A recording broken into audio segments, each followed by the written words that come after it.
Bueno, hola, buenas tardes. Empezamos un poquito demorados con esta nueva plataforma que ayer también en una charla que tuvimos de salud mental y derechos humanos nos generó un poquito de demora, ya nos vamos a acostumbrar.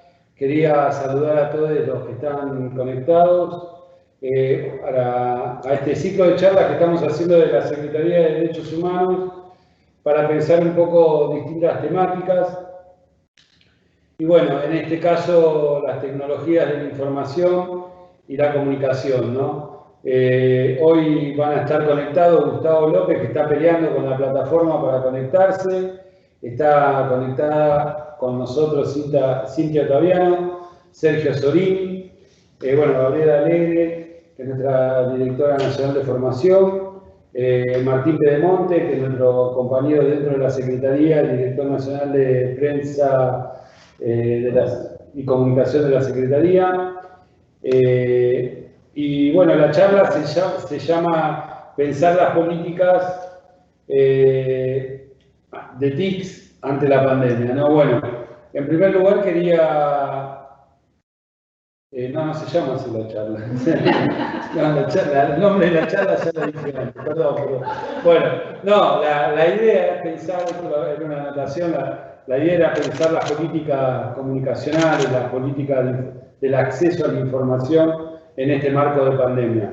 Creemos que, bueno, queda en evidencia en este complejo momento que estamos viviendo, cómo la comunicación también, como lo viene haciendo sucesivamente en nuestro periodo democrático y en los últimos años también radicalizándose más en lo que significó también lo que veníamos denunciando, el rol de cierto sector de los medios de comunicación, en lo que veníamos denunciando a la persecución política de muchos compañeros como el lawfare, el rol de los medios de comunicación también jugando en contra de los intereses de toda la ciudadanía, de los pueblos, y creo que en esto es fundamental generar herramientas para el acceso de la gran mayoría de la población a la información, a los medios alternativos, a la comunicación, etc. Yo no voy a hablar mucho hoy, quiero hacer nada más la bienvenida. Hay expertos que van a hablar de este tema y que vamos a escuchar. Yo voy a estar acá presente, en un rato me voy a tener que ir porque tengo otra reunión en otro lado. Pero quería contarles que nosotros también estamos preocupados por esta situación que se vivió a partir de la pandemia y cómo los medios pueden generar, como fue antes o como son en una campaña política, que generan que gran parte de la sociedad termine llevando adelante acciones contra sus propios intereses, por ejemplo, acompañando proyectos políticos que engañan a la gente y que después vienen a traer más endeudamiento, hambre, desocupación. En la pandemia también se vio cómo esos medios de comunicación hegemónicos pueden generar también una opinión disidente a la posición del gobierno, generando también el riesgo de la propia vida de cada ser humano de nuestra sociedad. Nosotros hace muy poquito tuvimos la reunión de altas autoridades de derechos humanos de Mercosur, que fue la semana pasada, donde hubo una declaración de asuntos sobre la promoción y protección de los derechos humanos en situación de pandemia, del COVID-19.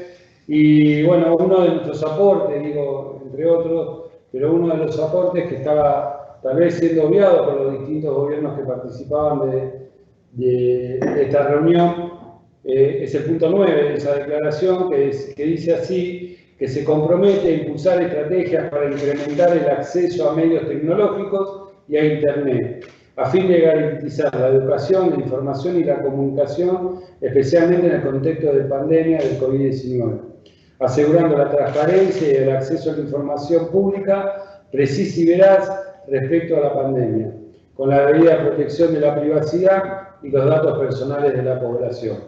Bueno, el acceso a lo que es el Internet y las nuevas tecnologías creo que quedó más evidente en este marco, y creo, como venimos trabajando en distintos ámbitos y hablándolo con distintas personalidades, personas, compañeros, compañeras, es que de algo bueno, de esto malo tiene que salir, ¿no?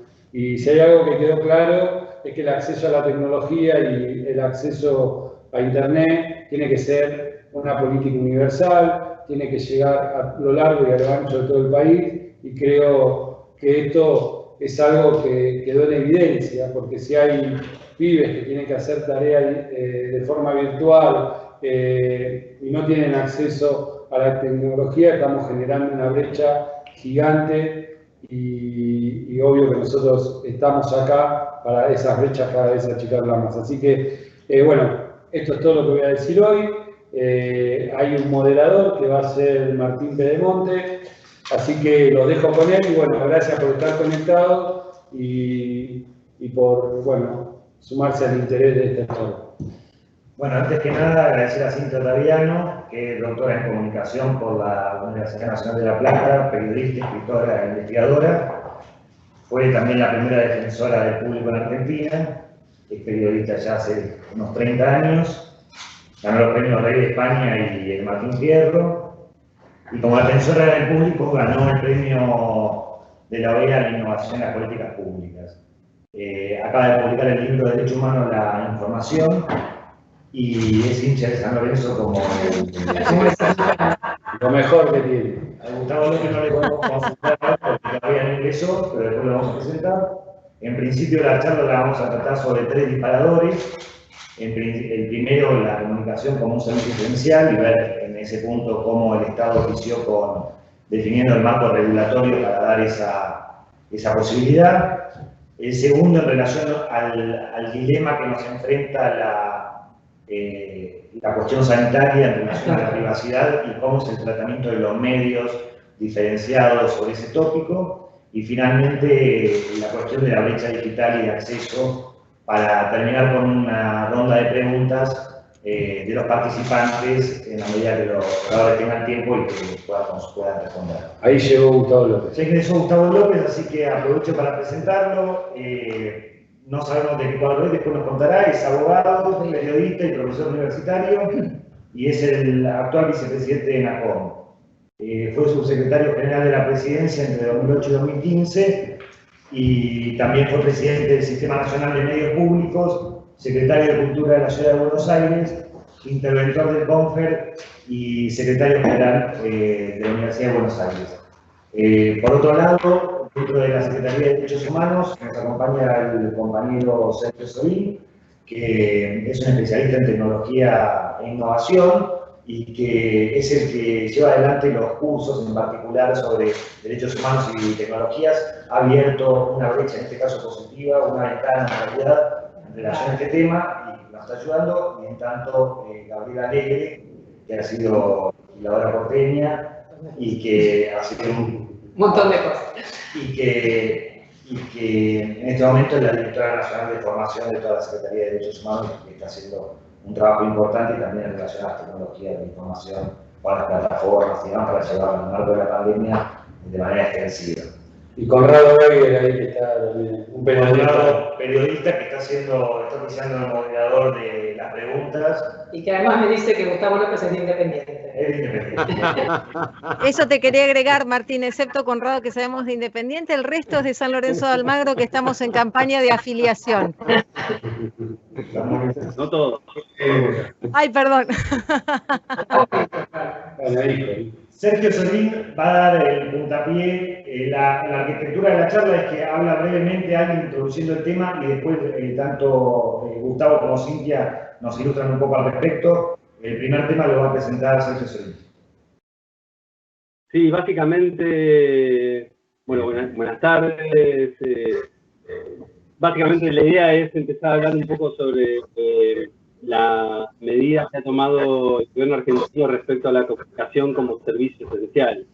El DNU 311 se publicó el 25 de marzo de este año para mitigar los efectos de la pandemia del COVID-19, considera que la comunicación forma parte de los servicios que resultan centrales para el desarrollo de la vida diaria y que el derecho a una vivienda adecuada contiene la disponibilidad de estos servicios.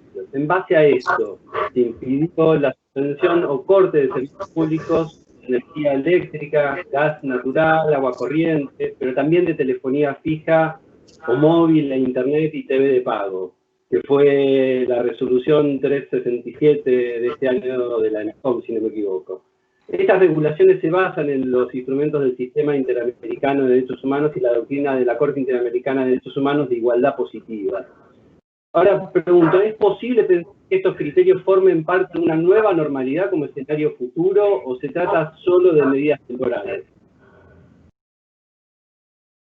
Pregunta para Gustavo y para Cintia, obviamente. ¿Querés empezar, Gustavo, la perspectiva desde el ENACOM? Está bien. Quedó trabado, ¿arranco yo? Sí, no queda otra. Bueno, en principio, bueno, muchísimas gracias a Horacio, celebro la iniciativa, la verdad que tenés un equipazo ahí trabajando y lo celebro. 2 veces, ¿no? Porque en este escenario se hace difícil en apariencia el encuentro y sin embargo hay que sobreponerse y es lo que están haciendo, de manera que creo que es fundamental que podamos seguir pensando en los marcos regulatorios, ¿no? En las estructuraciones, porque yo lo que siento es que la pandemia, en definitiva el coronavirus, el COVID-19, es como el luminol. Vieron que el luminol es un químico que deja en evidencia cuáles son las huellas de un crimen. Y el crimen en el campo comunicacional en la Argentina es la ultraconcentración, el crimen son las desigualdades, son las brechas vinculadas no solo con el acceso a las nuevas tecnologías de la información y la comunicación, sino también con la calidad de, por ejemplo, el Internet al que se puede acceder. Brechas también vinculadas con el conocimiento, es decir, hay una carencia en el campo de la alfabetización comunicacional de las nuevas tecnologías de la información y la comunicación. Hay también una brecha de género que se evidencia en este contexto y en ese sentido creo que estamos obligados y obligadas a pensar en un escenario que creo que no es nuevo, sino que la pandemia, como pasa con todo el resto de las problemáticas, evidencia todavía más. En este sentido, no quiero dejar de decir que considero que la comunicación es un derecho humano, es decir, estoy en la conceptualización de una evolución de lo que era la libertad de prensa, muy confundida con la libertad de empresa, hacia una libertad de expresión donde ya había sujetos profesionales gracias al Estatuto del Periodista de Juan Domingo Perón, y luego este derecho humano a la comunicación que nos reconoce que todas las personas tenemos igualdad de acceso a una comunicación, a investigar, a difundir, pero también a reclamar. Y acá me parece que viene el punto esencial y distintivo con la libertad de expresión. Reconocen las personas sujetos de derecho. Que esto ha pasado en otros paradigmas, ¿no es cierto? Por ejemplo, en el paradigma que antes era tutelar para la niñez y que se reconoce ahora a niños, niñas y adolescentes como plenos sujetos de derecho. Lo mismo pasa en la comunicación. Entonces, soy de las personas que cree en una comunidad organizada en el sentido de una ciudadanía comunicacional, en el sentido del reclamo constante ante institucionalidades virtuosas, como puede ser la Defensoría del Público, para ir achicando esas brechas, como vos decías, Horacio, al principio. Entonces, aquí también hay en la Argentina un crimen de nacimiento. Venía viendo las estadísticas y nos encontramos con que en Salta el 30% no tiene internet en el hogar. Y la verdad es que es muchísimo, sobre todo porque en el mismo país tenemos a Tierra del Fuego que solo el 7,5% no tiene internet. De manera que es sumamente necesario pensar en ese plano y en el histórico de la comunicación, porque hoy, por ejemplo, tenemos a la radio que se ha fortalecido por estas carencias que estamos hablando. Hay maestros y maestras dando clases a través de la radio. Finalmente la radio aparece como el medio más democratizador de todos, porque apenas necesitas un par de pilas. Seguimos teniendo en la Argentina pueblos que no tienen luz. Porque si no, cuando hablamos de la Argentina tenemos que pensar de qué Argentina hablamos y cuál es la Argentina olvidada. Aquí hay comunidades de pueblos originarios que no se han podido anotar en el IFE, por ejemplo, en el ingreso familiar de emergencia, porque no tenían la posibilidad, como decíamos, ni de internet, o no tenían el dispositivo, o no tenían el conocimiento para hacerlo, ¿no? Entonces, por un lado, yo creo que hay que pensar, efectivamente el gobierno ha hecho un avance en esta declaración de esencialidad vinculada con nuestra profesión, con el ejercicio profesional, en el marco de lo que conocemos un periodismo de riesgo, una comunicación de riesgo. No es así como se habla en la mayoría de los medios, pero es así como debería categorizarse. Esto tiene una serie de requerimientos específicos sobre los que no se ha trabajado, y entonces aquí es donde aparecen las otras brechas históricas de la ultraconcentración.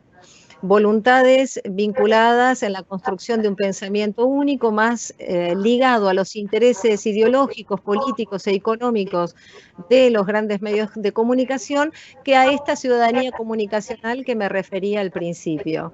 Entonces nos encontramos, porque se ha recortado la Ley de Servicios de Comunicación Audiovisual por el gobierno macrista y no se ha repuesto en la actualidad, con que no sabemos quiénes son los licenciatarios de los medios de comunicación. Hay una falta de transparencia extraordinaria. Entonces, cuando miramos América TV, no estamos pensando que uno de los principales accionistas es Velocopit, que a su vez es dueño de Swiss Medical, que tiene intereses, por supuesto, en la salud de gestión privada, y que entonces en el marco de la pandemia tiene un interés extra al del resto de los licenciatarios. O no estamos pensando que los licenciatarios tienen intereses en la reestructuración de la deuda, porque son acreedores de la Argentina. Entonces, este crimen del campo comunicacional, además de las brechas que mencionábamos al principio vinculadas con las TICs, trae y arrastra otros históricos que tienen que ver con la necesidad de replantearnos si vamos a seguir admitiendo que quienes tienen licencias de radio, de televisión y a su vez quienes están en el campo de la comunicación en general puedan tener intereses económicos, financieros y en otros ámbitos de la vida política, de la vida pública, social y cultural de la Argentina.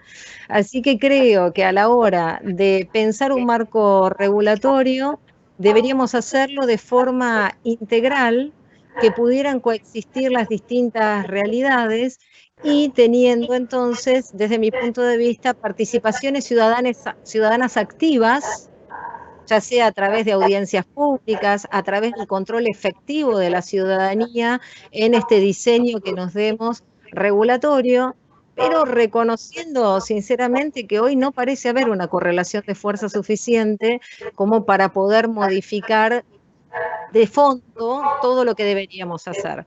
Y dejo esto último como para enganchar en la próxima ronda. Hace falta, evidentemente, en la era de las noticias falsas constituidas como tales, de lo que se conoce como la fake news, el famoso derecho de rectificación y respuesta, que lo tenemos consagrado en el Pacto de San José de Costa Rica, que tiene rango constitucional, pero que por un problema de conceptualización de quién es dueño de la información, no se puede operativizar en la Argentina porque no hay ley.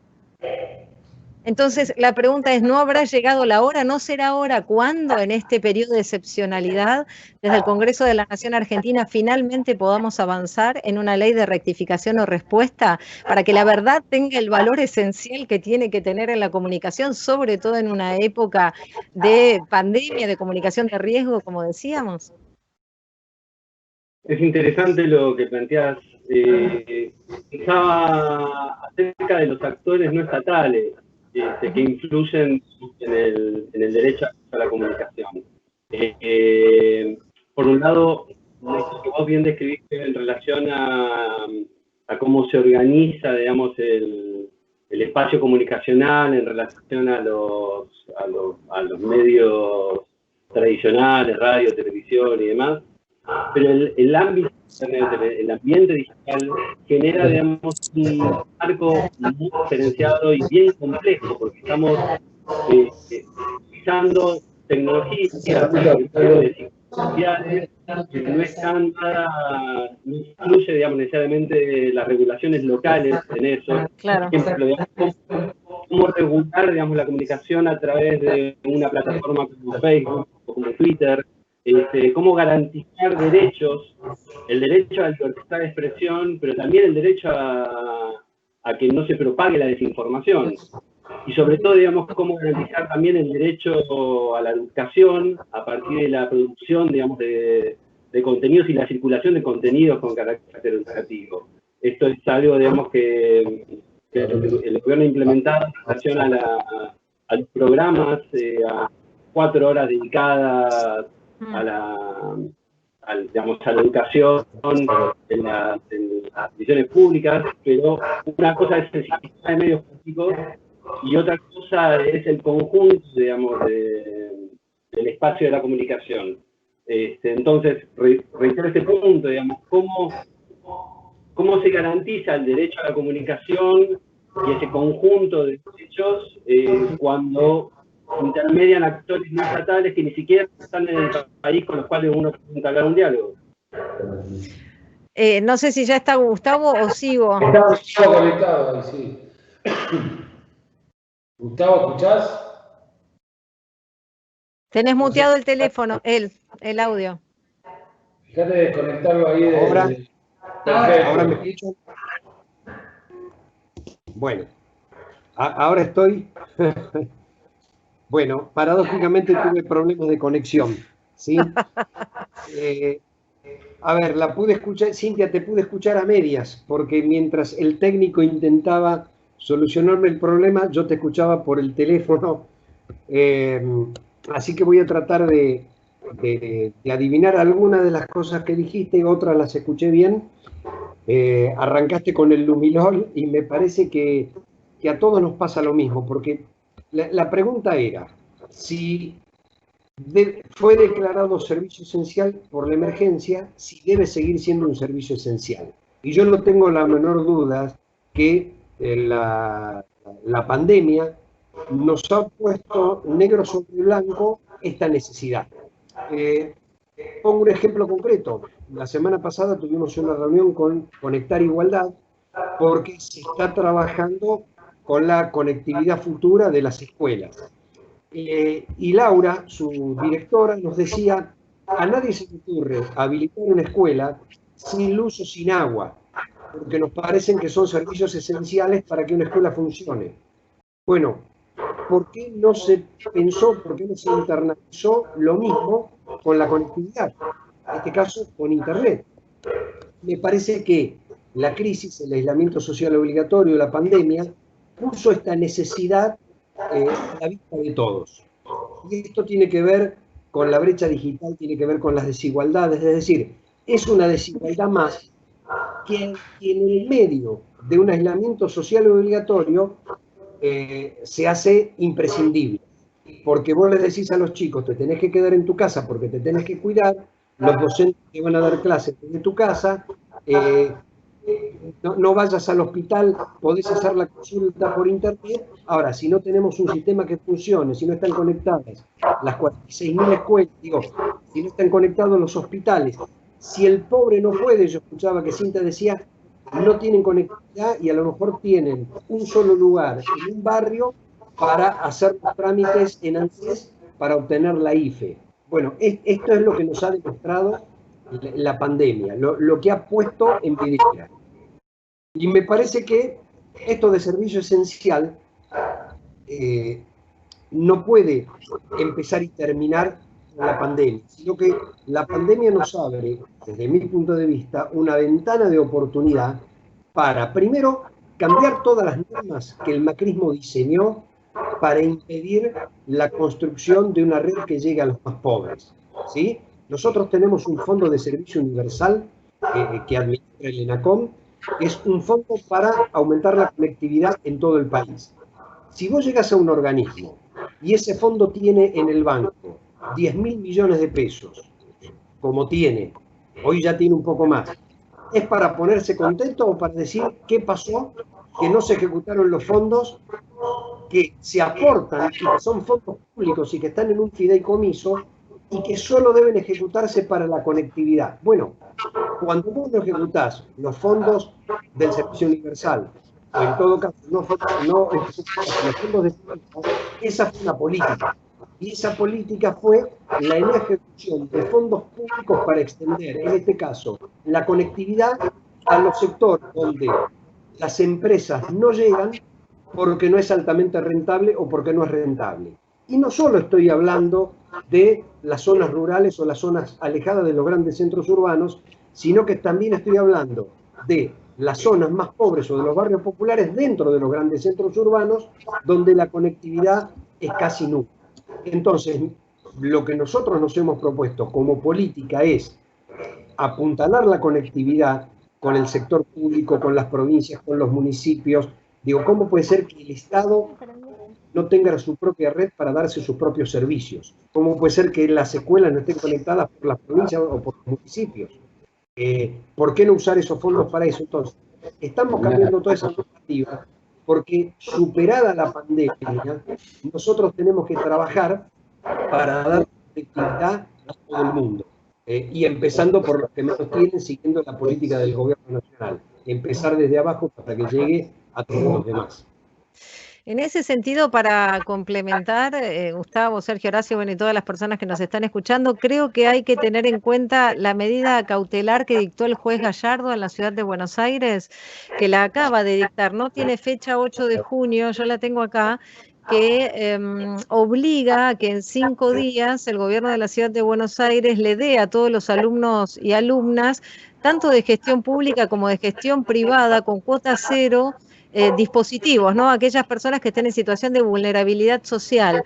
Me parece que es muy importante porque además acompaña esta idea que decía Gustavo. Bueno, nadie concibe hacer una escuela que no tenga agua. El gobierno de la ciudad de Buenos Aires concibió un barrio nuevo, urbanizado, sin agua, ¿no es cierto? Porque ni siquiera estaba la conexión para AISA, o sea que lamentablemente en la Argentina todavía hay quien lo concibe de esa forma, pero acompaño la idea del servicio que estamos mencionando y entonces de la consideración de Internet, y creo que este fallo puede hacer un gran aporte a partir de la medida cautelar que presentaron organizaciones diversas, porque también habla de la obligatoriedad de que exista la posibilidad de acceder a Internet. En caso de que existan impedimentos técnicos, dice, tendrá que dar el gobierno de la ciudad de Buenos Aires un dispositivo móvil con línea de datos que permita el acceso a Internet a cada grupo familiar, integrado por niños, niñas y adolescentes que concurren a establecimientos educativos de nivel primario. De manera que me parece que es un antecedente muy bueno a tener en cuenta en el camino que estamos conversando de una nueva legislación que declare a Internet, pero no solo a Internet, al acceso a la calidad y a esas brechas que mencionamos al comienzo dentro del marco del derecho humano a la comunicación, como ya venía haciendo Finlandia. Esto lo hemos conversado, ¿no es cierto? Y mirábamos otro país diciendo, ay, hay una declaración de derecho humano de Internet. Bueno, efectivamente, por eso yo decía, ahora es cuando es el coronavirus el que nos trae esta posibilidad histórica, ya que estamos siendo ejemplo la Argentina en cuanto a las medidas de prevención, a partir de las propias carencias que tenemos, porque tal vez si hubiéramos tenido el sistema sanitario de Ramón Carrillo no estaríamos aislados y aisladas desde hace tanto tiempo. Bueno, a partir de esas carencias, generar entonces una legislación que fuera virtuosa. Y lo que decís, Sergio, con respecto a cómo trabajar con redes sociales o que ni siquiera tienen sede aquí. Bueno, eso es un tema súper interesante, porque veníamos debatiendo en torno de los estados-nación debilitados. Veníamos viendo que ante la existencia de corporaciones multinacionales, en el marco de lo que se ideó como la globalización, los estados-nación se deterioraban. Otra vez una oportunidad en el marco del coronavirus, los estados-nación se refuerzan. Desde la Argentina, para la Argentina, con quienes vivimos en la Argentina y con lo que podemos generar en la Argentina, que estamos saliendo adelante. Y además que tenemos en el campo de la ciencia y la tecnología una tradición que hay que honrar, efectivamente. Entonces, me parece que por un lado, el Estado-Nación Argentina debe fortalecerse como ha pasado con algunas perspectivas en Francia vinculadas con Facebook, no solo llamados de atención, sino cuestiones impositivas. Trabajar con las plataformas. Nuestros actores y actrices los entrevistamos en la radio de manera permanente en la 990 y nos dicen que están pasando una situación muy crítica porque, claro, no cobran un peso de aquellas, de lo que se transmite en el marco de las OTT, de las plataformas más conocidas como podrá ser Netflix, por dar un ejemplo, ¿no? Que no solo hay que trabajar allí en una regulación vinculada con la cuestión impositiva, sino también con las cuotas pantalla. para promover la Exactamente. producción nacional, porque si también estamos pensando en fortalecer un PBI por el daño económico que está causando el coronavirus, bueno, tenemos en lo que se conoce como la industria cultural allí una gran tarea por hacer. De manera que aportaría lo del Estado-Nación y una necesidad que venimos conversando. Los organismos multilaterales no han tenido las respuestas a la altura de la circunstancia.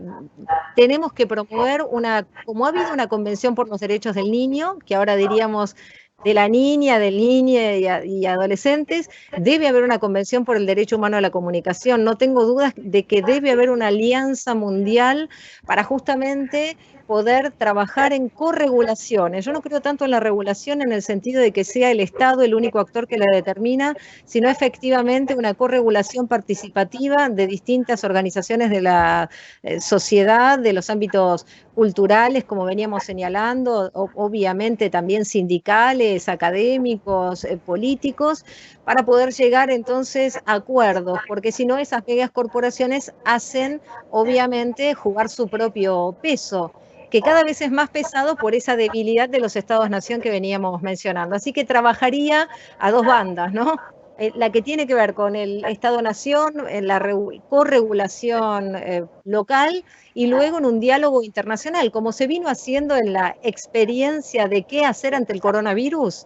Bueno, efectivamente es qué hacer para achicar las brechas de desigualdad en el campo de la comunicación. Sí, yo, Cintia, coincido absolutamente con tu planteamiento. Hace unos cerca de 20 años se hizo una experiencia similar. Sí. Interrumpo porque yo tengo que partir, tengo otro compromiso, lo dejo en buenas manos, acá con los compañeros que están acá, pero también se suma a la mesa la subsecretaria de promoción, que es Natalia Barreiro, que estaba atrás de cámara, pero que no es hincha de San Lorenzo, así que perdemos un jugador. Es otra hija. Pero bueno, gracias por la conexión y bueno, estamos en contacto. Muchas gracias. Gracias. A ver, le digo a los moderadores, yo no sé si puedo volver a intervenir o nos vamos mucho de tema, pero a ver, a mí me parece que es un tema central el que está planteando Cintia y tiene que ver con la globalización y tiene que ver con el rol de los estados. Hace aproximadamente 18 años pasó un fenómeno parecido cuando Estados Unidos presionaba desde la Organización Mundial de Comercio para incorporar a los bienes y servicios culturales como de libre comercio. No solo hubo un trabajo fuerte, en aquel momento yo estaba en la ciudad de Buenos Aires, hicimos un trabajo muy fuerte con los movimientos, digo, con las asociaciones que tenían que ver con la cultura, pero no solo en la Argentina, sino con las coaliciones para la diversidad cultural de casi todo el mundo. Y ese proceso terminó con el dictado en la UNESCO en el año 2005 de una convención, que no llega a ser este gran acuerdo o una norma de cumplimiento obligatorio para el tema de la comunicación, pero digamos, esa experiencia nos ha dejado que ese es el trabajo. Digo, por un lado, fortalecer el Estado-Nación, y por el otro lado, trabajar a nivel nacional, pero también a nivel global, con todos los que tenemos y tienen los mismos intereses, para establecer normas que le pongan un poquitito de límite a la globalización, pero que tiene que ver con generar derechos para el usuario, digo, para el ciudadano, para los artistas, para la cultura. Entonces, esto me parece que es fundamental. Y creo que el coronavirus ha sido el luminol o la excusa que nos ha puesto negro sobre blanco esta necesidad.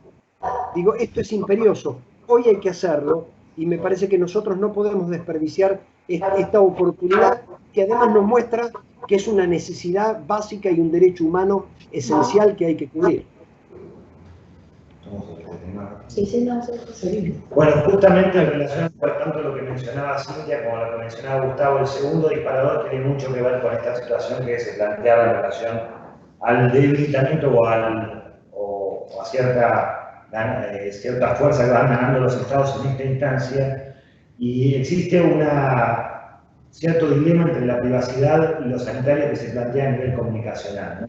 y que es que los estados necesitan desarrollar sus herramientas para poder hacer un seguimiento, para poder hacer la autoevaluación de sintomatologías o tramitarlos, en el caso de la aplicación cuidar, tramitar el permiso de circulación. Se ha generado una legitimidad sobre la aplicación, en tanto la desarrolló Jefatura de Gabinete, pero con el apoyo de la Cámara del Software, con la Fundación Sadowski y con el CONICET y demás. Esto está en sintonía con la Ley 25326 de datos personales, pero en el mundo se está discutiendo. Se puso en situación desde la comunidad el protocolo DP3T, que es cómo desarrollar las aplicaciones para el tema del coronavirus, por un lado. Algunas aplicaciones han mostrado ser exitosas desde la lógica voluntaria, otras desde la lógica de obligatoriedad. Están las aplicaciones de Corea del Sur, la de Singapur, la de China, que son voluntarias, pero que han demostrado cierto éxito. Hay otros caminos que se han desarrollado, como el de la República Checa y el de Alemania, que desarrollaron aplicaciones que se disponibilizaron en los contenedores, en los repositorios de código, como GitHub. La propia Alemania, disponibilizó, tuvo que desarrollarla junto con SAP, que es el conglomerado de desarrollo de software, tal vez uno de los más importantes del mundo, y la Deutsche Telekom, para que no tuviera ninguna fisura. Sin embargo, eso es lo que orbita dentro de la lógica de los estados. Es esa mirada permanente sobre cómo se trabajan los datos y cómo es el desarrollo de la lógica del software. ¿Qué pasa con los privados? Google y Apple desarrollaron un consorcio para esto en específico, basado en la tecnología del contact tracing, que es una tecnología Bluetooth para ver cuán cercanos estuvimos a una persona que tuvo coronavirus. De manera que los sistemas operativos tienen un gran dominio, porque entre los dos probablemente manejan el 97% aproximadamente de los sistemas operativos móviles. ¿Y qué control hay sobre ellos y cómo se trabaja desde la comunicación en relación a la disponibilización de esos datos? Que para los privados se maneja de una manera y para los estados parece tener otra lógica. Esa es la pregunta. Sí, entiendo. Bueno, pensé que quería empezar Gustavo, como quieras. Como quieras, como quieras. Mira, a ver, hagamos al revés esta vez, porque me parece que Cintia, vos podés aportar desde la academia, mucho más de lo que puedo aportar yo. Evidentemente hay una disparidad entre el tratamiento que se le hace cuando el sector privado acumula datos a cuando lo quiere hacer el sector público, que además lo pretende hacer en el medio de una pandemia a través de una comunicación pública. Se critica esto como si fuera el seguimiento de la Gestapo o algún organismo de inteligencia o de superinteligencia, y en el medio de todo esto, además nos enteramos que en el gobierno anterior nos espiaban hasta la sopa, el color de la sopa que estábamos tomando. Entonces, yo creo que esta disparidad de tratamiento obviamente tiene que ver con los intereses, porque detrás de esto se mueve mucho dinero. Y detrás de esto hay exclusivamente un interés económico, y ese interés económico es la publicidad por las redes, pero también es venderte todo lo que te puedan vender a través de las redes, y además los adelantos tecnológicos, es decir, el patentamiento. Este es un tema. Ahora, yo no veo dificultad en el avance de la tecnología para prevenir determinadas cuestiones, como por ejemplo los contagios en pandemias, siempre y cuando se hagan dos cosas. Por un lado, se haga sobre la base de la legislación de los derechos humanos, primero, y segundo, con algún tipo de control ciudadano sobre el Estado o sobre el gobierno para evitar cualquier tipo de mala utilización de esos datos. A mí me parece que son las dos cosas fundamentales que hay que tener en cuenta. Todo esto basarlo en la legislación existente y en los compromisos asumidos por las convenciones internacionales de la Argentina en materia de derechos humanos y con control ciudadano. Lo primero que tengo para decir. Sí, y voy en la misma línea. El tema del control ciudadano es fundamental a través de distintas representaciones. Lo pensamos en el campo de la economía, con el consejo, etcétera, y es obvio que también hay que pensarlo en el campo de la comunicación. Veníamos ya trabajando, ¿no?, en escenarios de vigilancia y control justamente por estas corporaciones que hacen alianzas y que parecen tener más peso que, como veníamos conversando, los estados-nación. Bueno, yo creo que llegó la hora de trabajar y muy seriamente, porque también ha pasado que luego hay una especie de pedido de disculpas y de autorregulación para modificar la situación. Entonces, cuando Cambridge Analytica utilizó los datos de usuarios y usuarias de Facebook y luego dijo, no, bueno, pedimos disculpas, hubo una filtración, a partir de ahora usaremos determinadas herramientas. Lo mismo pasó con datos sensibles en el marco de los Estados Unidos en una clínica y Google.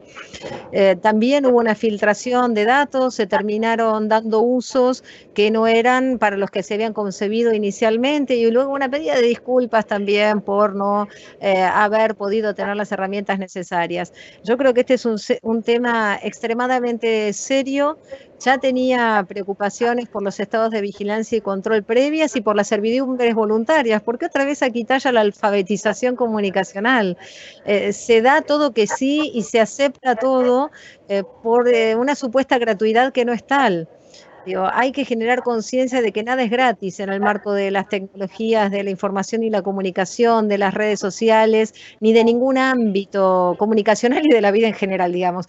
Pero en el comunicacional tenemos certeza de que esto es así. Y los abusos son constantes. Los abusos con el uso de los algoritmos, los abusos propositivos a partir de escuchas activas que se hacen desde los distintos dispositivos y hace falta un nuevo contrato social.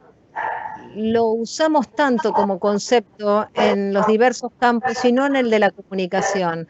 Si realmente vamos a admitir que tenemos que dar determinada información en pos de un bien común, debe haber una reglamentación potente que evite el uso de esa información con otra intencionalidad. Yo no estoy de acuerdo en ser tan rápida en decir que sí y he criticado la geolocalización como una obligación en el uso de las APP para el control de personas con síntomas de coronavirus o de personas en cuarentena.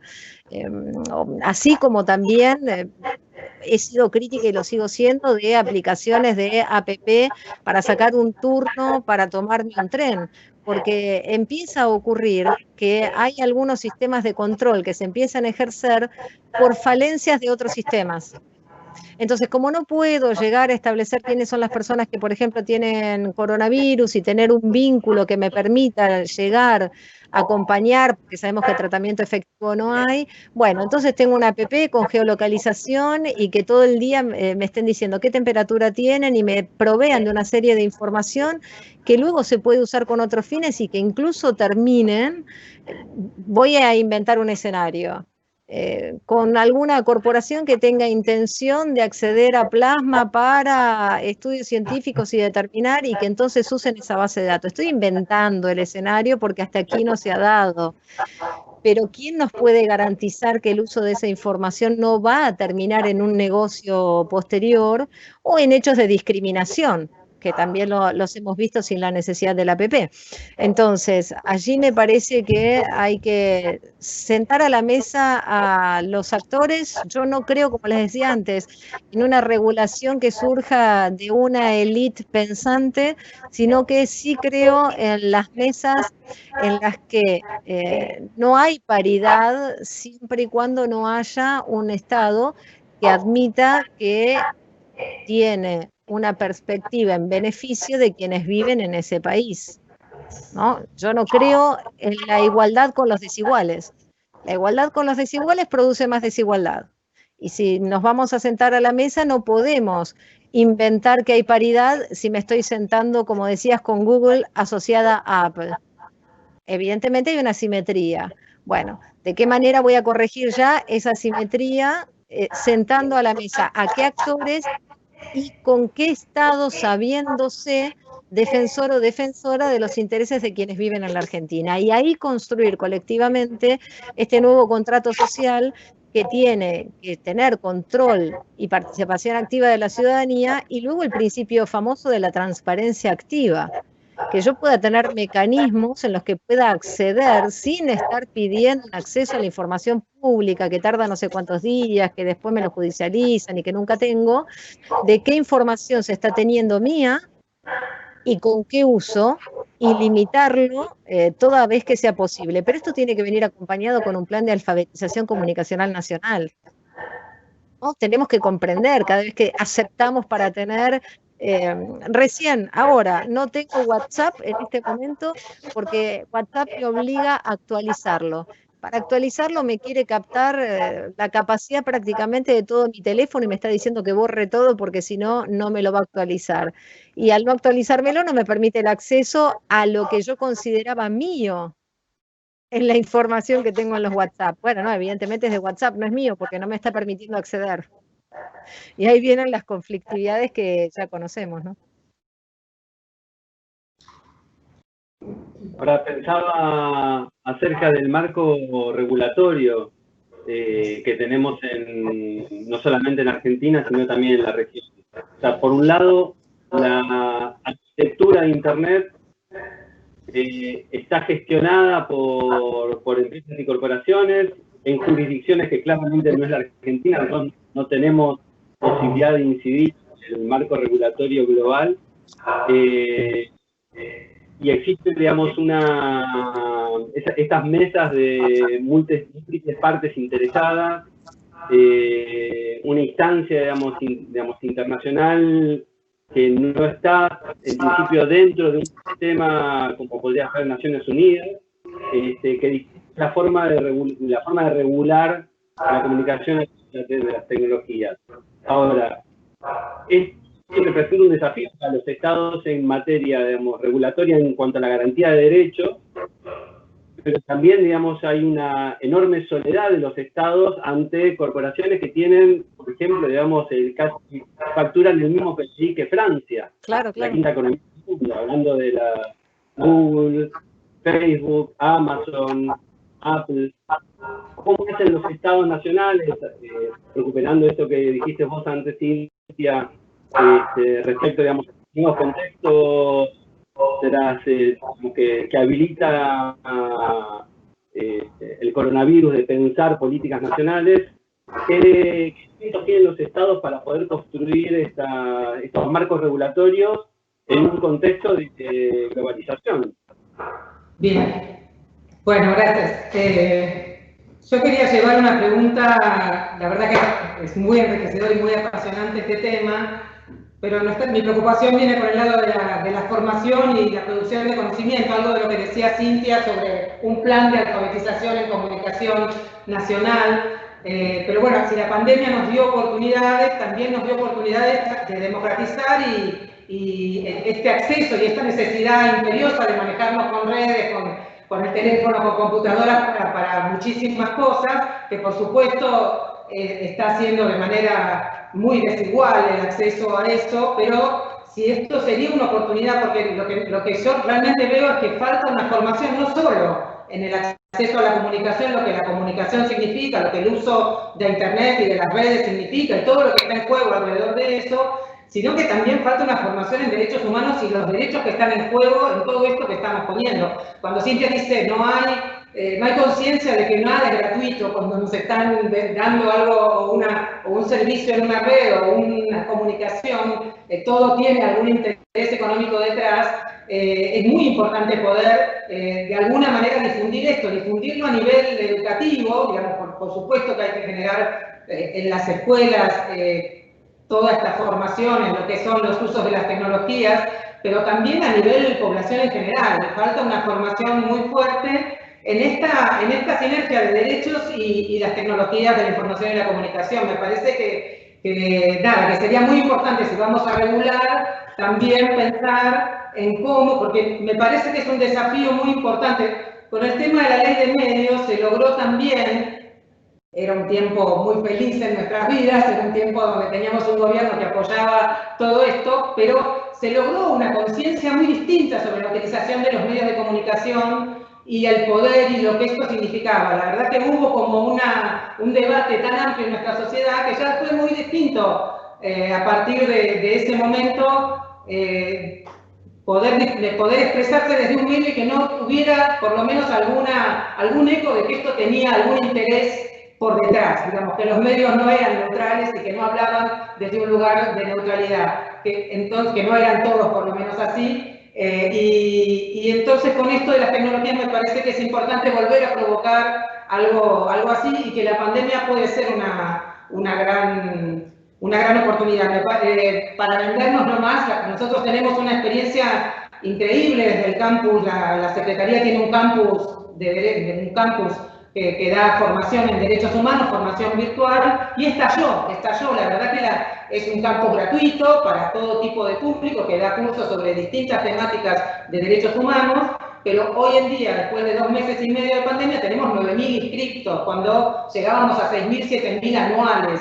Y bueno, nada, la verdad que fue un desafío muy grande, pero es evidente que eso puede ser una práctica que sea una oportunidad, que sea, bueno, que la formación a través de las tecnologías pueda ser también lo que dé vuelta esta falta de acceso. Así que nada, una pregunta para pensar también de qué manera podríamos regular y podríamos pensar este mayor acceso y esta mayor formación y difusión de estas temáticas.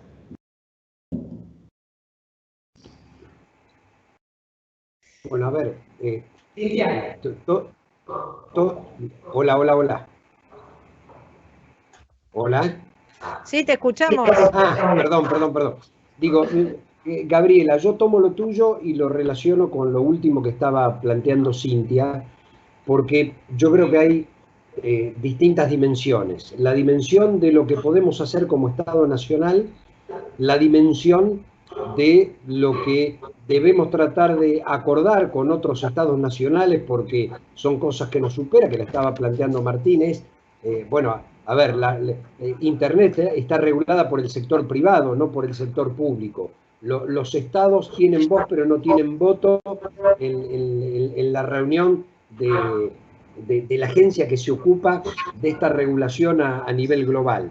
Pero además, Cintia introdujo un par de temas, por ejemplo, Cambridge Analytica. Digo, y esto me parece que es fundamental, porque nosotros tenemos un sistema político pensado en base a los estados nacionales democráticos del siglo XVIII, ¿sí? Digo, la Revolución Francesa o la Revolución Norteamericana de en adelante. Digo, ese es el esquema institucional que tiene la Argentina y que tienen la mayoría de los países del mundo. 300 años después, cuesta mucho que ese sistema de representación política encaje frente a los intereses económicos. Porque es cierto, digo, hay 10 empresas que tienen mayor facturación que el PBI del 70% de los estados nacionales. Entonces, ¿cómo hacer para tomar una medida frente a alguien que tiene más poder económico del que tenés vos? Entonces, hay cosas que sí se pueden hacer acá, digo, así como nosotros debatimos una ley de medios que fue ejemplo, así como debatimos una ley de matrimonio igualitario o una ley de identidad de género e hicimos punta en América Latina, bueno, también podemos hacer punta y a lo mejor no lo hacemos porque ya lo están haciendo otros bastante antes, que es educar en tecnologías, educar en comunicación, digo, educar en todo esto para saber que detrás de esto hay algo y que detrás de esto también hay intereses económicos, pero también educar en el uso de las tecnologías, porque el alfabetismo no es saber leer y escribir, sino que, bueno, el uso de las tecnologías hoy es elemental para poder acceder, qué sé yo, al mundo del trabajo o al mundo del conocimiento. Esa es una dimensión.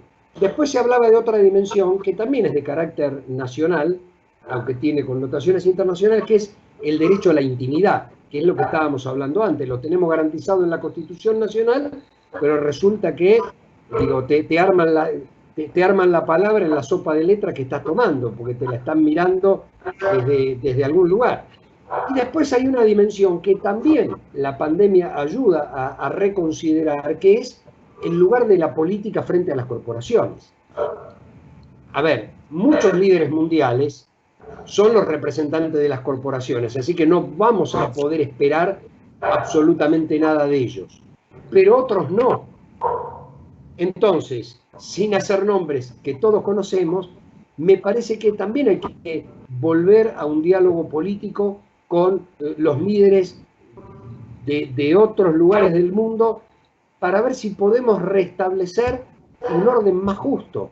Digo, la igualdad de los iguales en igualdad de circunstancias, no la igualdad de los desiguales. Me parece que la pandemia abre todo esto. Algunas cosas dependen de nosotros y otras dependen de acuerdos internacionales que me parece que esto nos da una oportunidad de volver a repensarlos. Hace 6 meses a lo mejor esto era utópico. Alguien nos decía, mira, vas a congelar las tarifas de los teléfonos. No, esto es imposible. Mira, ¿sabes qué? Las congelaste. Está bien, por acuerdo de partes, por un tiempito. ¿Cómo? Ahora, y con esto termino, ayer el padre Pepe vino a llevarse 250 tablets del ENACOM. Antes la iglesia se ocupaba de la comida y de la ropa. Y ahora se tiene que ocupar de repartir, de repartir acceso a la tecnología, como una necesidad tan básica como la ropa o como el alimento. Bien. ¿Tomó? Cintia, ¿no? Sí. Cintia, sí. Cintia, si querés hacer alguna opinión al respecto.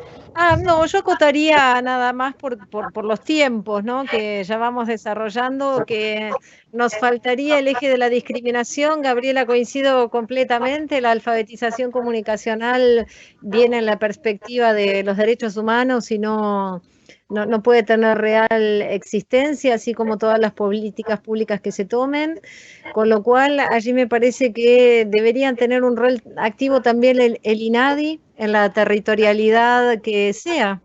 No creo que tenga que existir limitación, porque no la existe legalmente, ¿no?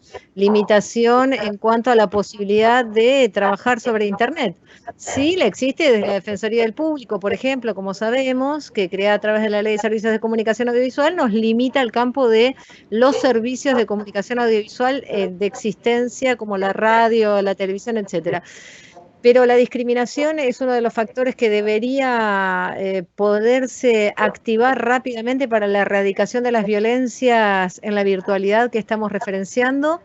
Y en ese sentido creo que también hay que trabajar fuertemente en una política de lo que conocemos como ejércitos de trolls. Digo, aquí realmente hay que debatir en torno de las falsas identidades. ¿Por qué no son admisibles las falsas identidades en nuestra vida real? Tenemos un DNI, tenemos un número, y ahora me he enterado que tenemos un número de trámite DNI que fortalece la identidad única en el DNI, con lo cual realmente tenemos 2 números larguísimos que nos dicen que somos solo nosotros, cada uno y cada una de nosotras, esa única persona. ¿Por qué no pensarlo en el marco de la virtualidad? Sobre todo porque aquí de lo que hay que tener conciencia es que cuando hablamos del uso de los algoritmos, de los trolls, de estos ejércitos de la desinformación, estamos hablando de muchos recursos económicos, ¿no? No es una persona que se entretiene mandando un par de WhatsApps. Entonces ahí seriamente se puede determinar desde dónde son los envíos, y si no se puede determinar, habrá que estructurar para que quienes no puedan determinar quiénes son no puedan ser actores del campo de la comunicación. Si no, ya llega un punto que se burlan de esa situación, ¿no es cierto? Si en el ámbito empresario se trabaja en contra y se tienen políticas públicas de las empresas fantasmas, lo mismo tiene que pasar en el campo de la comunicación. No podemos estar lidiando contra no sabemos quiénes, ni cómo, ni cuándo, porque están los recursos para poder establecer límites. Y sí, no hay que tener miedo en el campo de la comunicación a hablar de limitaciones, porque después yo sé lo que pasa, se termina tergiversando y manipulando, porque claro, esas corporaciones tienen intereses, no quieren perder un ápice de su poder y por ende buscan cualquier tergiversación posible en aquello que puede ser de afectación de sus privilegios. Y es evidente que la disputa y la puja distributiva no es económica, sino que también es comunicacional, y por ende hay que limitar los poderíos de las corporaciones frente al empoderamiento que también hay que hacer de la ciudadanía comunicacional, ¿no? Son las dos cosas que hay que trabajarlas a la vez, si querés, con una tercera virtuosa, que es el Estado presente, el Estado como árbitro, ¿no? Como regulador y activo de las políticas públicas. Así que incorporaría esa mirada también, el eje de la discriminación en el campo de los derechos humanos, que no hay que olvidarlo, de las discriminaciones múltiples y de las intersecciones de esas discriminaciones, como hablábamos al principio de las múltiples brechas, y del trabajo sobre el reconocimiento de identidades en la virtualidad también. Bien.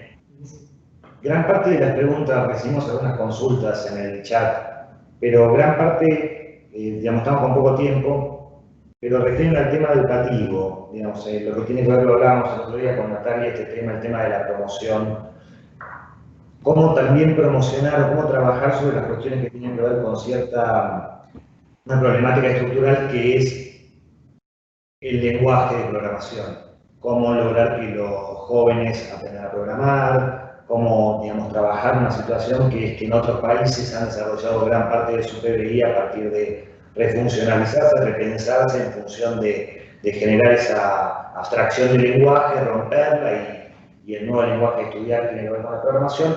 Preguntaban y consultaban acá varias preguntas relativas al tema educativo, cómo se puede integrar, cómo se puede trabajar esa cuestión, pensando en que también hay una desigualdad muy profunda entre el nivel de especificidad que tienen los puestos en el sector privado, muy relacionados a cosas muy segmentadas relativas a la tecnología, y cómo digamos, esos sectores concentrados desarrollan a los perfiles en una lógica de reclutamiento y luego lo vuelcan, digamos, a esa lógica en esta cuestión de entender el Estado como un equilibrio y cómo poder promocionar y potenciar las posibilidades de su ciudadanía, ¿no? Entonces, un poquito trabajando sobre dos o tres preguntas que trabajaron acá, preguntarles sobre el tema educativo y cómo trabajarlo de raíz. Yo ahí te lo contesto cortito, si querés, hay que trabajar en un programa de formación de formadores, tenemos carencias de formación en el campo educativo, hablando desde el ámbito ya de la docencia. No solo estoy hablando de los niveles primario y secundario, también del universitario. Vos sabés que, por dar un ejemplo, yo trabajo, soy profe, ¿no? Hace muchos años, pero te quiero decir que trabajo con perspectiva de género también en las materias que doy, y cuando difundimos esta mirada en el resto del plantel docente hay muchos déficits. Entonces tenemos que reconocer, sobre todo hablando del campo de las tecnologías, que nos tenemos que seguir formando. Entonces allí estructuraría o pensaría un plan de formación de formadores, como te digo, de manera de poder geométricamente multiplicar más rápidamente los conocimientos. Y luego creo que el Estado tiene que tener una política pública activa de becas. Evidentemente hay que achicar la brecha de géneros en el campo de la formación tecnológica. Esto digo de becas, de promociones para estudiar en el ámbito universitario, porque después lo que pasa es que siempre queremos agregar todo en la currícula educativa. A mí me ha pasado, yo todavía lucho porque el derecho humano a la comunicación forme parte de la currícula en el ámbito escolar, y no lo terminamos de lograr. Ahora celebro que en algunos cuadernillos por lo menos haya un ítem vinculado con las noticias falsas, las fake news, y que se trabaje ese tema, pero debería formar parte de la currícula. La currícula educativa no puede no tener derechos humanos comprendidos en su integralidad. Así que habría que incorporarlo sin duda como una premisa esencial, porque a través de la formación de esos campos se puede llegar a beneficios sociales muy profundos en todos los planos, ¿no? A través de la formación que estábamos hablando. Así que por lo menos tendría esas tres patas: la formación de formadores, la de la promoción de becas y de accesos para poder estudiar en el ámbito universitario, y por supuesto, esto, como suele pasar en otros países, aquellas personas que tienen buenos desarrollos académicos, ser las primeras en ser convocadas a las estructuras del Estado. A mí me parece esto casi como una obviedad, nunca se dice, pero es de lo más virtuoso que podemos tener, porque entonces vos promovés con recursos económicos, becas, y ampliás espacios de formación en la universidad, y después lo vinculás a medida que van terminando los últimos años, como hacen las empresas privadas, a que trabajen para el Estado. ¿no? En una devolución, si querés, de esa inversión que está haciendo el Estado argentino. Y que puedan trabajar entonces en desarrollos tecnológicos aplicados a los distintos campos. Y la tercera sería la de la incorporación de los derechos humanos con mirada integral, que es la que venimos conversando en las distintas formaciones, incluido este debate en la formación universitaria de grado. Gustavo, si quisieras hacer alguna mención al respecto. No, apoyo lo que dijo Cintia.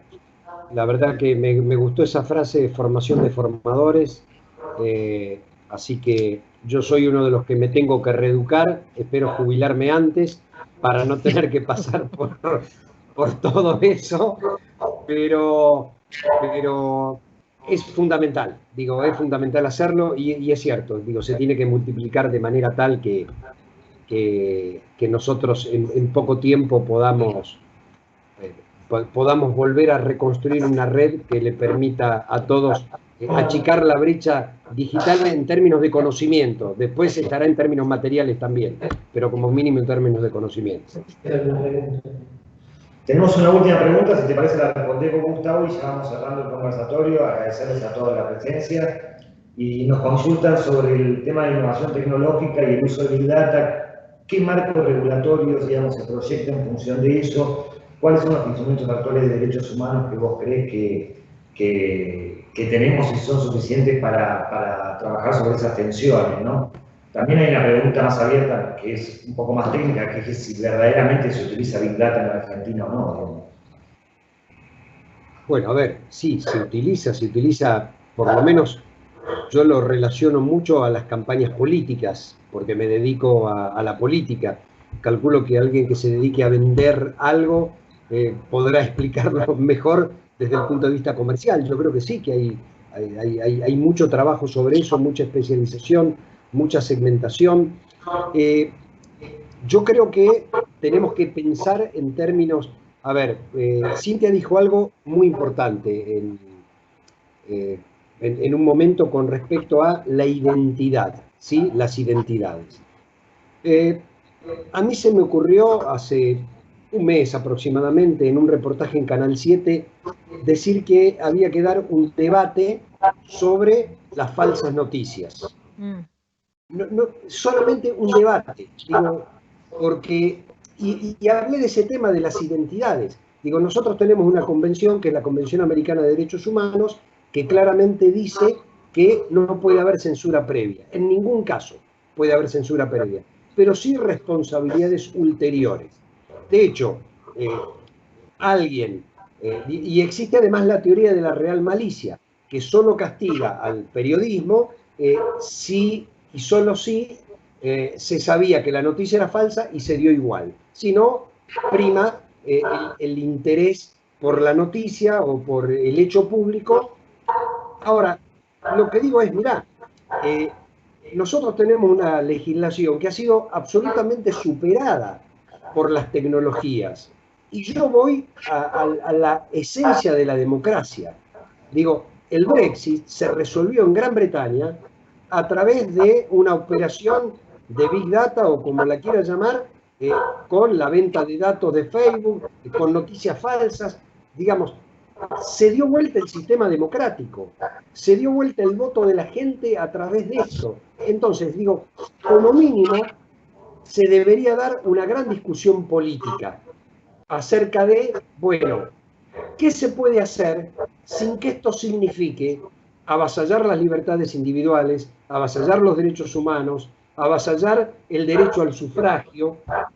Pero digo, ¿cómo resguardamos los derechos humanos, los derechos individuales y los derechos políticos sin que te los maneje otro desde otro lugar? Entonces, yo no tengo una respuesta. Estoy lleno de interrogantes, pero me parece que es bueno tirar los interrogantes. Yo, para complementar nada más, ocurre, Gustavo, que aquí se pretende que las nuevas tecnologías de la información y la comunicación, en realidad el uso y las redes sociales, por ejemplo, sean el nuevo Far West de la comunicación. Aquí lo que se pretende es que un par sean los que determinen las reglas por poderío de fuerza, ¿no? Por prepotencia, de asimetría. de allí lo que conversábamos, ¿no? La tergiversación permanente en cada esbozo. Vos hablaste de debate y allí, ¿qué comienza? La palabra censura, se pretende censurar. Bueno, evidentemente siempre con las banderas de la libertad.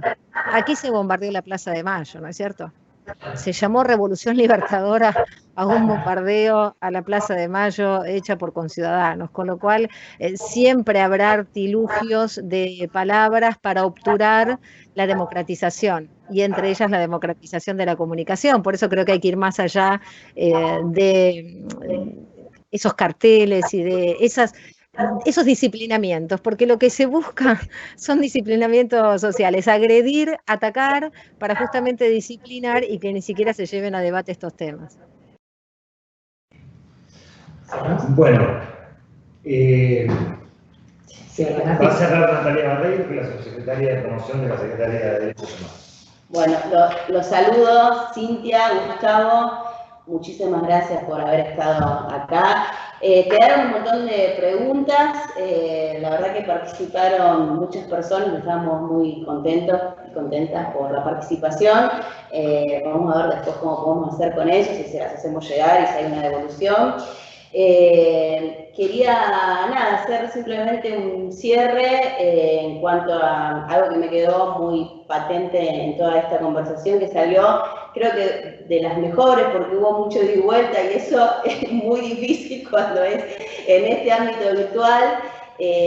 Nosotros como pueblo no tenemos que tener temor en debatir todas estas cuestiones que nos atraviesan notablemente nuestra vida, la democracia. Estamos frente a corporaciones e intereses económicos. Eso tiene que quedar en claro. Y por supuesto que tenemos que coexistir con esos intereses y corporaciones, pero no nos puede afectar nuestro desarrollo, nuestra equidad que queremos lograr, ¿no? Como pueblo argentino. Y fundamentalmente no nos puede afectar nuestra democracia. Así que en eso, como pueblo, no nos tiene que correr con ciertas cuestiones que a veces justamente son estas las corporaciones que por los intereses que pretenden que no se vean afectados, nos instalan algunas cuestiones para correr el debate que es tan importante. Y en eso vamos a aportar desde la Secretaría de Derechos Humanos en seguir por lo menos desde nuestro lugar, que venimos con un escarbadiente a pinchar un poco algunas cuestiones, pero como bien decía mi compañera Gabriela, que tenemos un campus virtual y desde ahí, a través de todos los compañeros y compañeras que están trabajando, los trabajadores y trabajadoras de la dirección, se desarrolló una propuesta que es una capacitación sobre TICs y derechos humanos. Y en esto contestando quizás algunas de las preguntas que hicieron los participantes, vamos a estar acompañando todo lo que tiene que ver con la alfabetización, por lo menos, en seguir instalando esta cuestión tan importante y necesaria. Quiero también agradecer a quienes están del otro lado, que son compañeras y compañeros nuestros, Conrado, Alejandra y Leandro, que estuvieron hace mucho tiempo trabajando para que se pueda hacer. Sí, Sergio, obviamente, que está participando, pero a quienes no se ven, por lo menos. Así que muchísimas gracias, Cintia y Gustavo. Es un placer escucharlos y escucharte, y bueno, nada, nos vemos muy pronto y seguimos con este ciclo de charlas que ya la siguiente semana, el martes, tenemos la próxima charla. Gracias. Muchísimas gracias. Muchísimas gracias. Gracias a ustedes. Gracias.